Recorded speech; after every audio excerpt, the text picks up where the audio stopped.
All right. Yes. What's up, Titans Tube? What's going on? This is our post-game podcast episode. We are going to recap the Titans' Monday Night Football victory against the Indianapolis Colts last night. It is a Tuesday today, so we're a little bit late on getting this one out.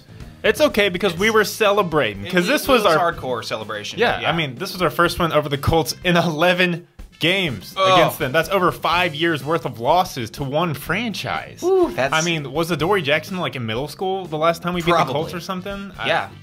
The math almost adds up. Yeah, anyway, so I think we should celebrate this one first. The celebration has now stopped here at Titans Tube. We got a little bottle of a champ here. OJ or champagne. Okay. It's a screw off, so I can't pop it. That sucks, but yeah, it's a small one because it's not like it's the Super Bowl or anything.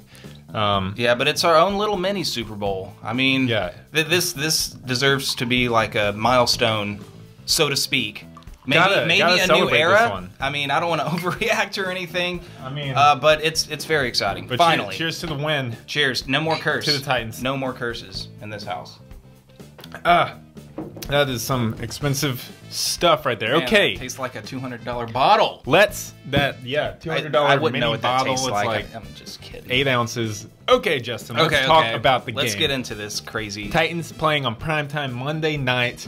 We haven't played there since 2014. Is that right? Against the Steelers? I believe so. With the Messiah show. Yeah. Zach Mettenberger. Very memorable. Okay. Thank goodness our quarterback situation was better last night. Anyways, Titans beat the Colts 36-22.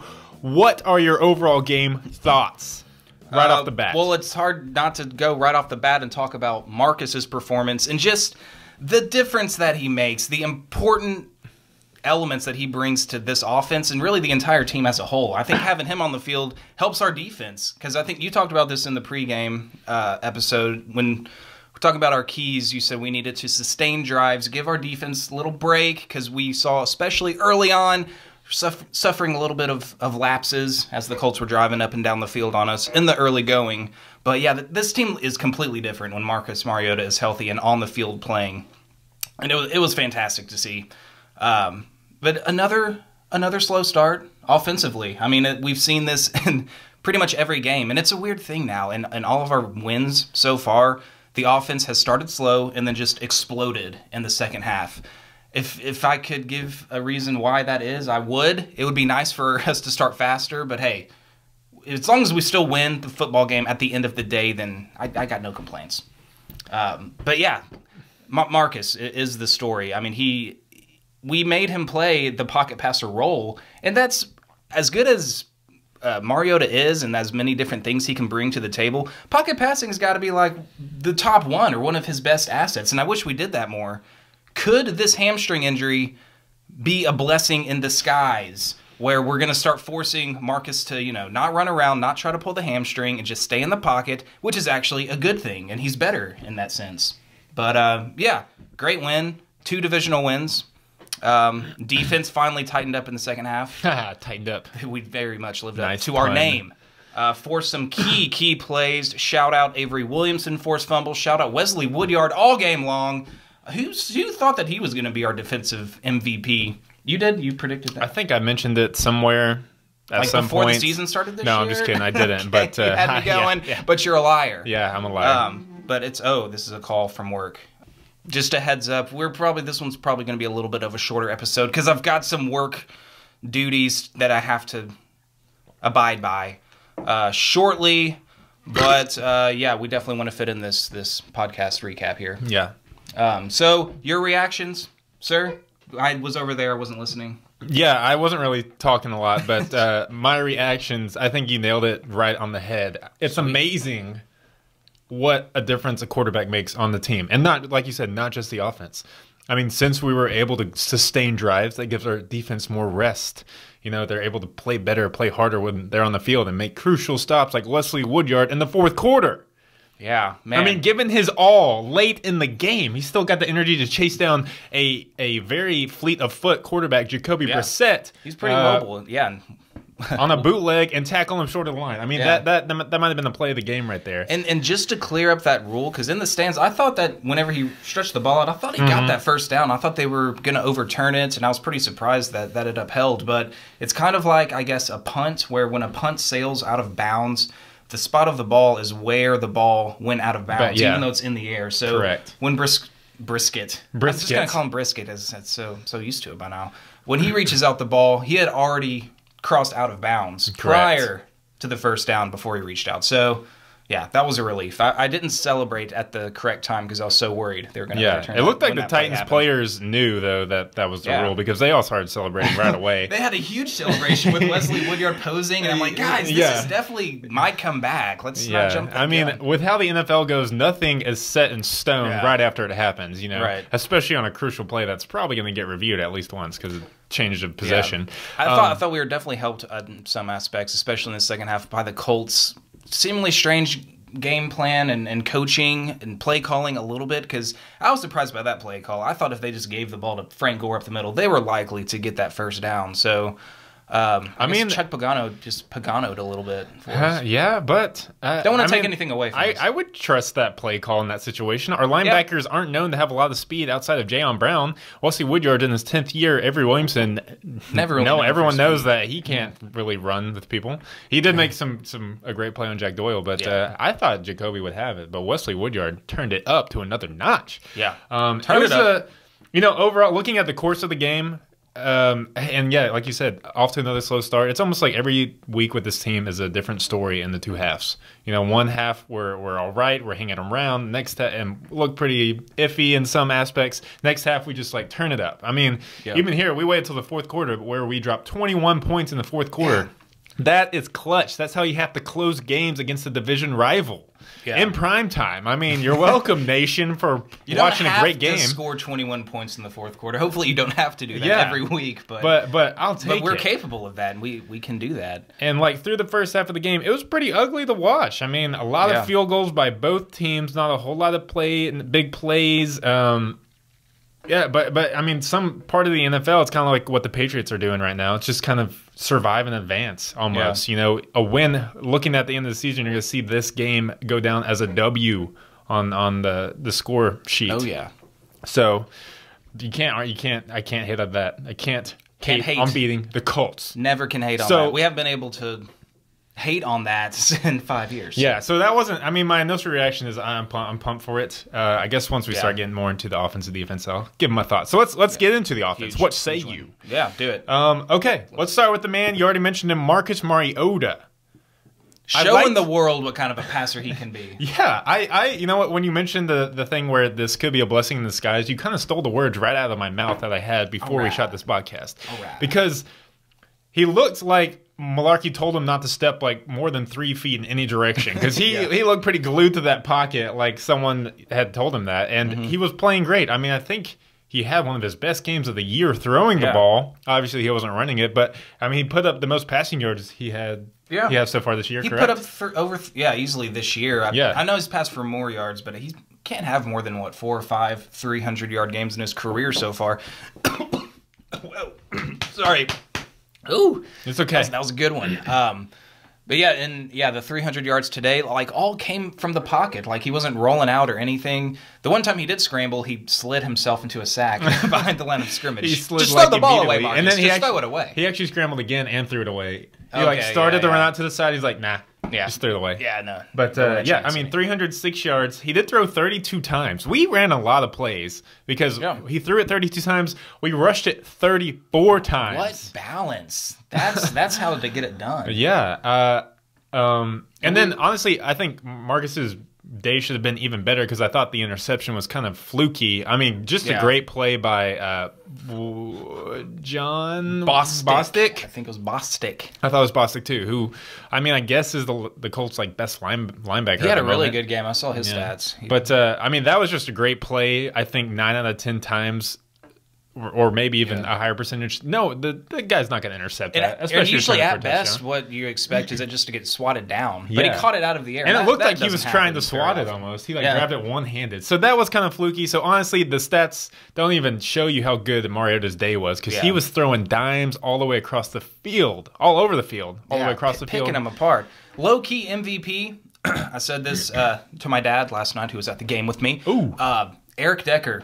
Oh, man, not even low-key. He was, not low-key. He was very much showing up all game long.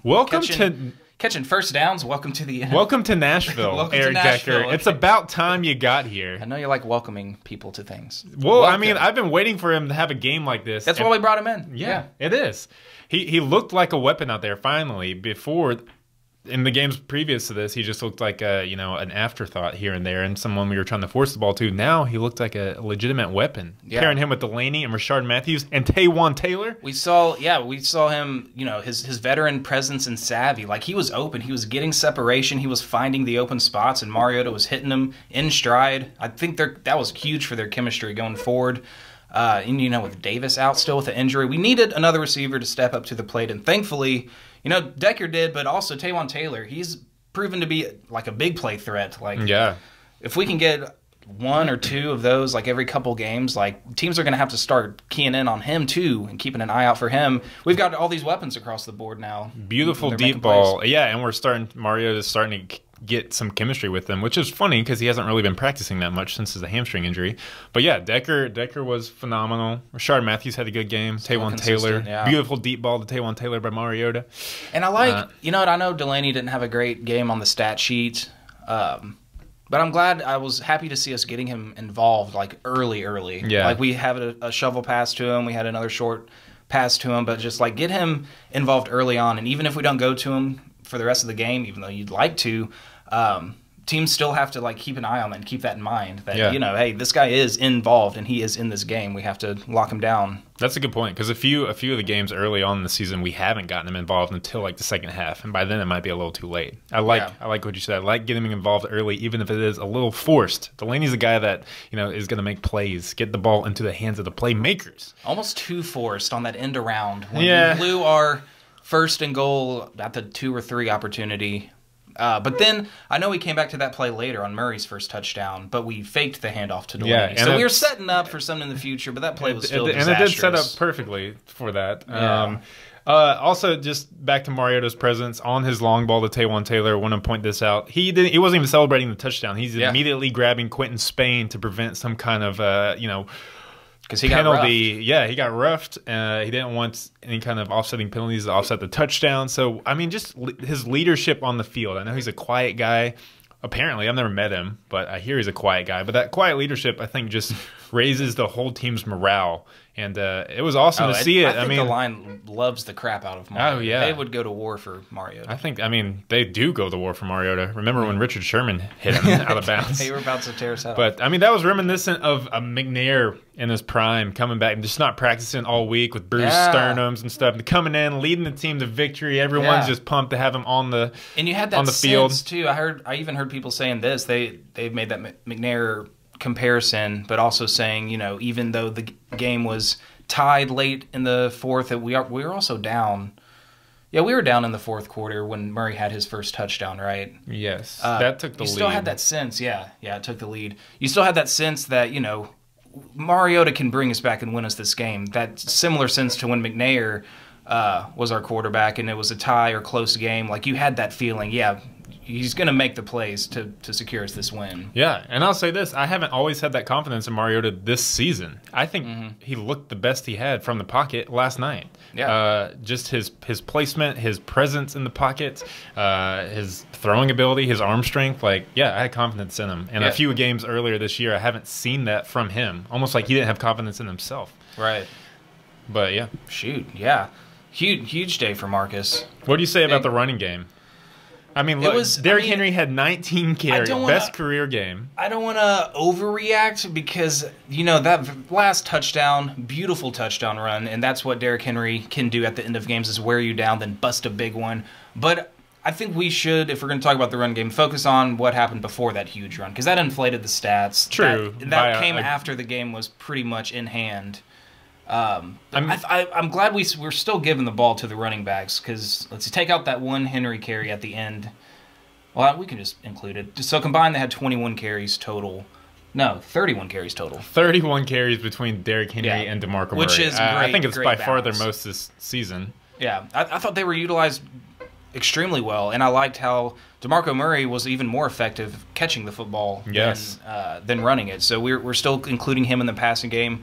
He made a catch like 10, 15 yards down the field on one play. You don't see that a lot with running backs running that deep of routes. Hey, Derrick Henry had a nice reception too. Yeah, he did. One catch for 14 yards. That's not bad. See him in the receiving game. He's got some receiving skills too. But yeah, I thought we included and game planned these running backs very well, split their carries. There wasn't like a heavy load of DeMarco early on, and then I know Derrick Henry got the heavy workload late in the game, but they were coming in and out, like really good variety, I thought. And I saw we ran some plays with both of them at the same time. There was a few plays with a lot of them out there at the same time. So, yeah, props to Robisky. I know I texted you. I wanted to fire Robisky after the first half, but I hired him again in the second half. So good. Rehired. It was a good rehire. That's what happens. It's a full game in the NFL. Got to play the full thing. It still can be a headache and head-scratching sometimes with some of the things that we do, at least offensive play calling wise. But, hey, we showed out. We had some great plays, executed perfectly in the second half. I think my favorite play call from Robisky the entire season was Marcus's sneak on fourth down. Thank you. First sneak ever in Marcus's career, by the way, in college or the NFL. He never snuck it like that. Yeah, that's insane. And it worked, so maybe we should do that more often. Yeah. Like that we didn't get too gadgety or sneaky or tried to run a sweep or misdirection. We just lined up, pushed forward, and we got the yard. Yeah. Great play call, Robisky. Good job. If there's one thing I liked about the running game last night, which I think we talked about multiple times this season that we haven't done, is sticking with it. Because before that 72-yard run by Derrick Henry, neither of the running backs had very good yards per average rush. I think they were both, Murray's at 3.3 for the game. And I think Henry was down below that before that long run. I think it was. But we stuck with it. We were grinding it out. We were sustaining drives, and I think it just wore the Colts defense down. Who's going to want to tackle Derrick Henry in the fourth quarter? The Colts did it. That's where he broke through. And he looked like he had a lot of juice left on that last run, too. Like, he could have played another half of football. He could have played another game. Probably could have. That's a great thing to see. I loved how they stuck with it. Whereas opposed to Miami, since we couldn't sustain the drives, we weren't able to rely on the run, the 1-2 punch. We couldn't wear the defense down as much. So even though they weren't getting the huge chunk yardage plays throughout the course of the game, I just liked how we were still pounding it. You get 3.3 yards every rush. That's almost a first down, Yeah, that's 9.9 yards after 3 plays. So and just sneak it on Mariota for the fourth down. Exactly. That's all you need. Woo! All right, we figured out our offense. Good. Yes. Anything more about the offense? No, let's move to the defense. And we're gonna have to make this like 1 minute. Or can I call a substitution? Maybe Amy could break it down. She's got to leave too. Boo! Just give me quick thoughts on the defense, and I'll finish it out, I guess. I trust your something. Thoughts. I'm gonna slander you behind your back. I'll leave some negative comments in the comment section. All right. So defense, looked pretty bad in the first half. Can't lie. They didn't punt the ball until the second half, but I don't think we did either. No punts in the first half. We swapped a few field goals, and they scored that one touchdown to Jack Ethan Doyle. Oh, man, I'm glad we don't have to see him again for another few weeks. He just knows how to make plays against us. He did drop some balls, though, so that was cool. He did, and he fumbled. Jayon Brown had a very good game. Yes. I can start off with Jayon Brown. He's doing exactly what we drafted him for. Fifth-round rookie coming in and filling a need on this team that we desperately needed last year. He's playing well. What else? We turned it around in the second half. I thought I saw some more blitzing from Dick LeBeau. The pressure was better, and I thought Brissett had a much worse second half, I guess, but I think in due part to the pressure that we were putting on. I saw a stat where I think 70% of our blitzes came in the second half. Okay, there you go. So, I guess that was an adjustment at halftime where we weren't blitzing enough in the first half, not getting enough pressure on Brissett. And honestly, they were kind of marching down the field at will in the first half, which we kind of were too, but we were settling for field goals as opposed to, well, I guess they were too, but they got one touchdown from the Jack Doyle. Yeah, but the game could have been ugly if we hadn't kept shooting ourselves in the foot on offense like early in the game and we were converting on touchdowns instead of field goals. But hey, suck up. So yeah, I was about to say, thank God for suck up, just keeping us around. I mean, that's becoming a weapon for us. Yeah, not just like a safety net, like we can't get down there. He is a weapon. Yeah, and the fact too that we're converting points is still important. Like field goals aren't the worst thing in the world. No. We had 5, and that kept us in the game. Field goals, yes. And by the time we scored our first touchdown of the game, we had over 20 points and the lead. So field goal is still important. But what do you think about the pass rush? I don't think we got a single sack. No, pass rush is something's up. Something's up, man. What's going on with the pass rush? I mean, we got a lot more pressure on Brissett in the second half, but no sacks. We had the pressure, but you still want to, you'd like to register a sack in the sack column. I mean, that was how our defense even was able to manage last year. We technically did get a sack because Brissett had that intentional grounding. Okay. That was big. That was a huge play. So yeah, I mean, I wish we could chalk that up to a sack, but yeah, the pressure was better in the second half. Arakpo still seems to have disappeared a little bit this season. I was thinking of that last night when I was watching the game. I'm like, where's Arakpo? I see him on the Jumbotron trying to get me fired up. I'm like, someone needs to get you fired up, Arakpo. We need to make a different video for you. Arakpo, let's go. Yeah, film me. I'll be like, Arakpo, let's go, bro. I want to see a sack right now. Tighten up. Also, Derek Morgan, not as quiet overall in the season, but in this game, I didn't really hear his name mentioned hardly at all. Did he get hurt? Would you like to see us? So obviously, we weren't blitzing that much in the first half. Colts kind of had their way.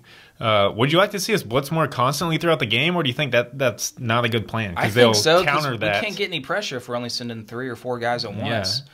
So I think we need to start blitzing a lot, and that's when our defense started making more plays.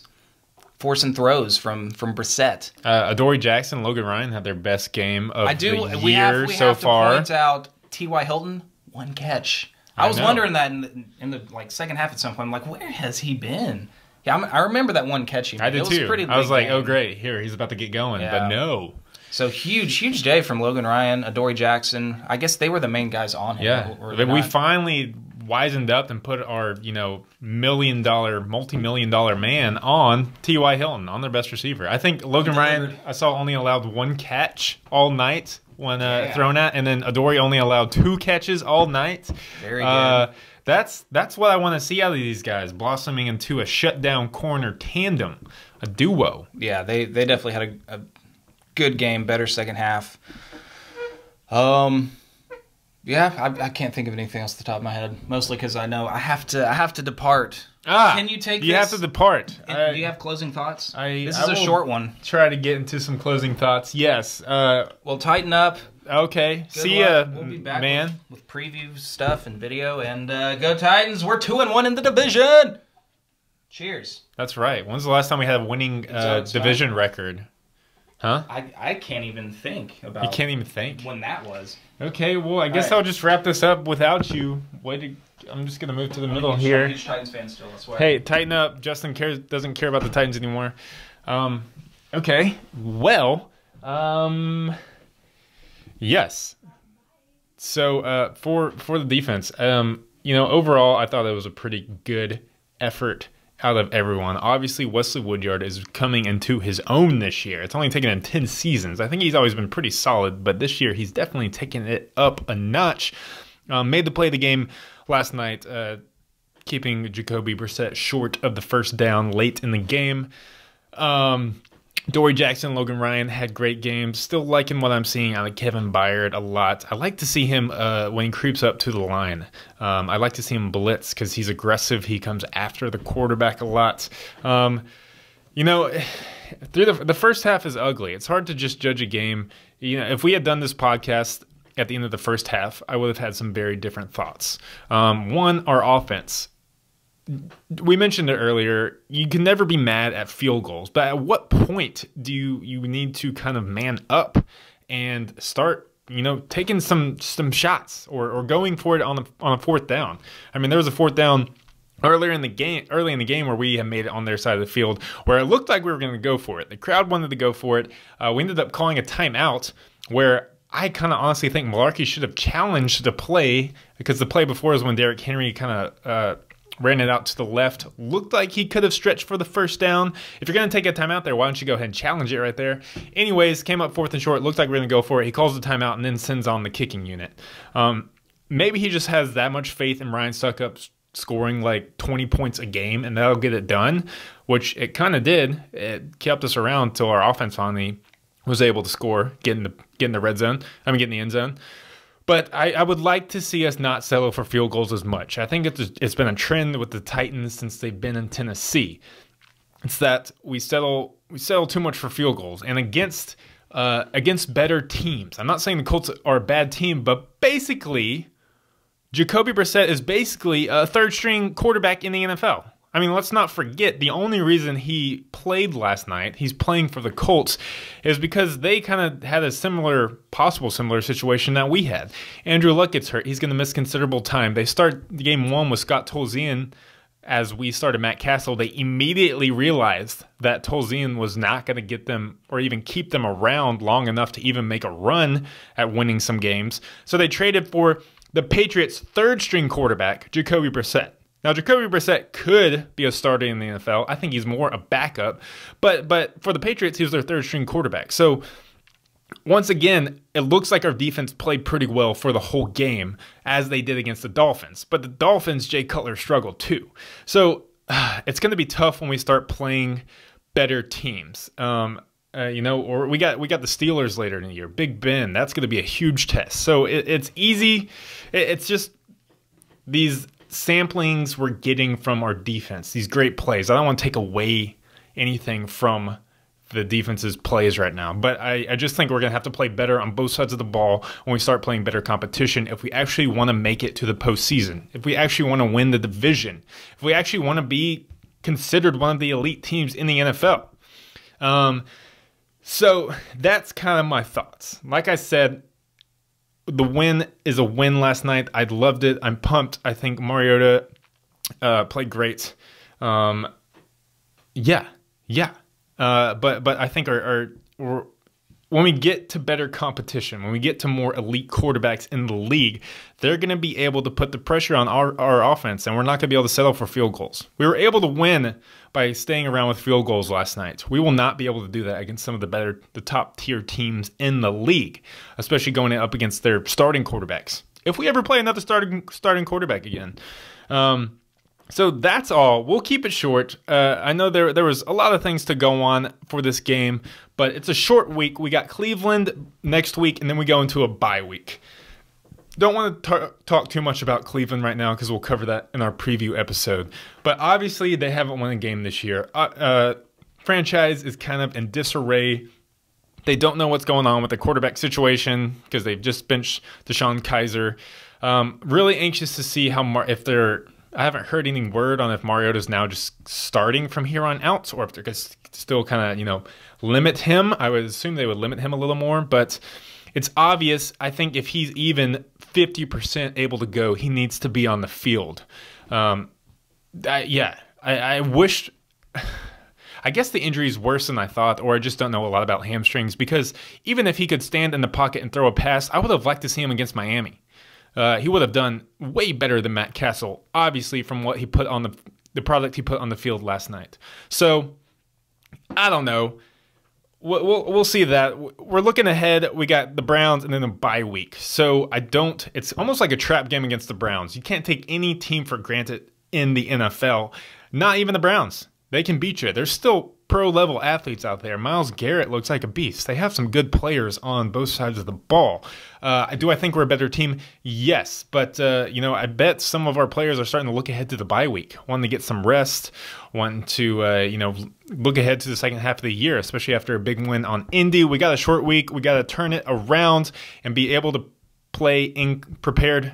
be prepared and be ready to play in Cleveland this Sunday. And then we can focus on the bye week.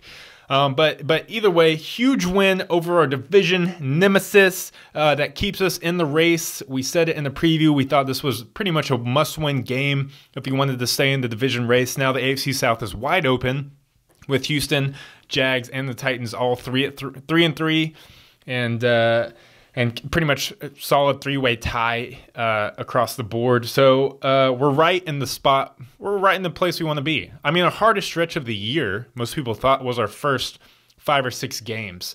I think after this Monday night game against Indy was when people thought it started to kind of, go it got slightly easier. We got Cleveland by Baltimore, who's looking bad. So we went through the first 6 games 3-3. We're in prime position in our division, prime position in the AFC. So let's just keep the momentum going. Let's get Mariota healthy. Let's keep it. Let's get Corey Davis back. Interested to see Corey Davis, but I love how some of our weapons like Eric Decker, Adoree Jackson, Logan Ryan, some of our big free agents and rookies that we drafted are starting to make an impact. So props to everyone on the Titans for the win last night. Thank you for watching. Sorry that this one was short and probably a little random because Justin had to leave. So if we didn't get to everything, we'd love to hear your guys' thoughts on what we missed or what we said wrong, or what, just, comment, tighten up. And we love reading the comments. We love hearing your discussion. So thank you. As always, you can follow us on Twitter at Titans_tube_YT. That is all. I'm going to wrap this up. Peace out. Tighten up. FTC. The only thing I wished would have happened last night differently is that Andrew Luck was playing and we beat him, because I want to beat the crap out of that kid. That Luck kid, give him some bad luck. But anyways, we will get our chance later in the year at Indy, and I'm going to bring it, all right? Anyways, you guys take it easy. Have a good one. Enjoy this one. Let's get ready for Cleveland. Peace.